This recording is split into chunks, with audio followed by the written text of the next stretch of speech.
Olá, queridos. Fica comigo nos próximos 5 a 6 minutos que eu tenho uma mensagem do céu para você. Que a graça e a paz do nosso Senhor Jesus Cristo seja contigo. Que o Senhor te abençoe e te guarde, faça resplandecer o seu rosto sobre ti, que o Senhor levante o seu rosto sobre ti e te traga paz.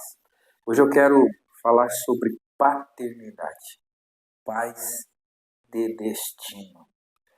Essa mensagem não é para pais que só se preocupam com a carreira dos seus filhos, mas pais que se preocupam em ganhar e treinar o coração dos seus filhos.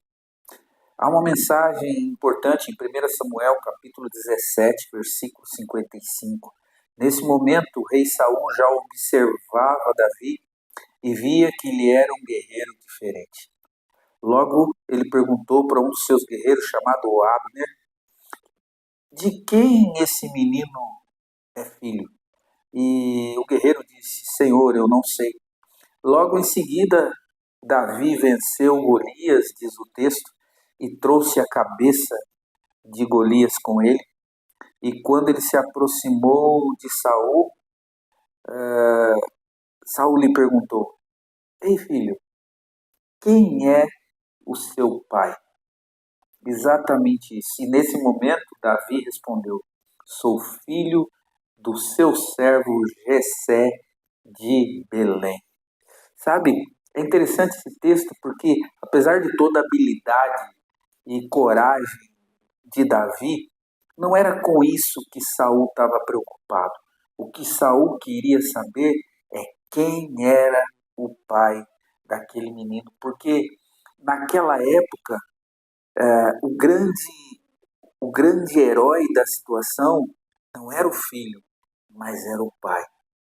Naquela época, eles valorizavam quem treinava os guerreiros. Ou seja, o herói não era o filho, o herói era o pai. Que desafio nós estamos enfrentando hoje nessa atual geração, que muitas vezes não é treinada. Uma geração que tem rompido os princípios, os ensinamentos e não vivem muitas coisas ou muitos marcos que foram feitos pelos nossos antepassados cristãos. Nós estamos falando de paternidade natural, sim, mas também de paternidade espiritual.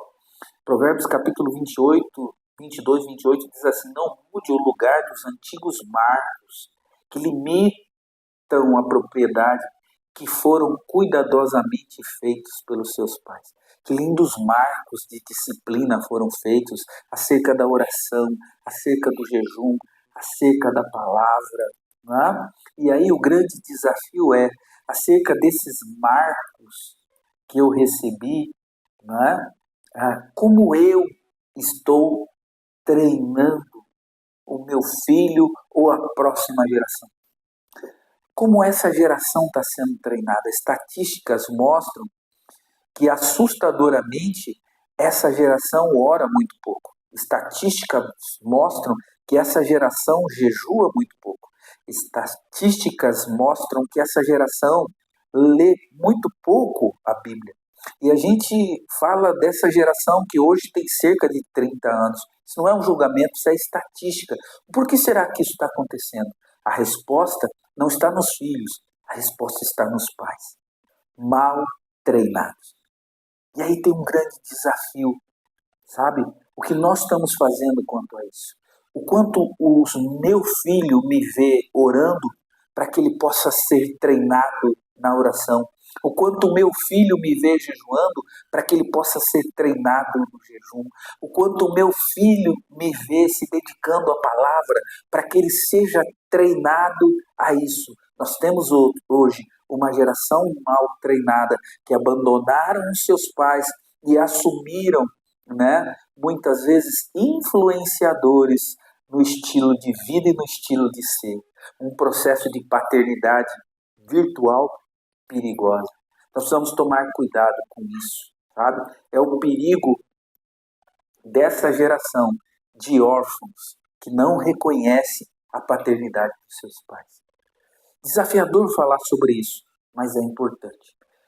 Para encerrar, Salmo 145, no versículo 4, diz assim: uma geração louvará a outra geração as tuas obras e anunciará os teus poderosos feitos nas outras gerações. Meditarei no glorioso esplendor da tua majestade, nas tuas maravilhas. Falar-se-á do poder dos teus feitos tremendos e contarei a eles a sua grandeza. Uma geração que vive os prodígios, vive as maravilhas e mostra isso para os seus filhos. Talvez o que esteja faltando hoje é exatamente isso, uma vida de poder, para que o meu filho aprenda e seja treinado numa vida de poder. Pense nisso, como você tem treinado os seus filhos. Que Deus te abençoe, em nome de Jesus.